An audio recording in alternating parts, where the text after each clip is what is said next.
అందుకే ప్రేమనంతా తగ్గించి I love you అని మెసేజ్ పెట్టేవాళ్ళం. అమ్మో అంత బెసినాడతారమ్మా. పిసనర్తనం కాదురా, అప్పట్లో ఇన్కమింగ్ కాల్స్ కూడా పైసలు పడేవి. ఫోన్ లిఫ్ట్ చేస్తే చాలరా జేబు ఖాళీ అయిపోయేది. అందుకే లవర్కి ఫోన్ చేయాలన్నా ఒక మిస్డ్ కాల్ ఇచ్చి వదిలేసేవాళ్ళం. ఆ ఒక్క మిస్డ్ కాల్లోనే నేను ఇంటికి వచ్చాను, నేను మిస్ అవుతున్నాను, నువ్వు తిన్నావా అనే 100 రకాల అర్థాలు ఉండేవరా. ఇప్పుడు మీ స్మార్ట్ ఫోన్లో 100 GB మెమొరీ ఉందిరా. కానీ అప్పట్లో కేవలం ఈ ఫోన్లో 10 మెసేజ్లు మాత్రమే సేవ్ చేసుకోవడానికి ఆప్షన్ ఉండేదిరా. లవ్ పంపిన 11వ మెసేజ్ డిలీట్ చేయాలంటే ముందు మెసేజ్ పెట్టిన ఒక తీపి జ్ఞాపకాన్ని గుండె రాయి చేసుకొని డిలీట్ చేయాల్సి వచ్చేది.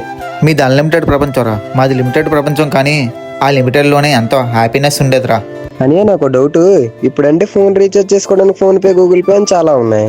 మరి అప్పుడులో రీఛార్జ్ ఎలా చేసుకునేవారనియా? Correct point అడిగావరా.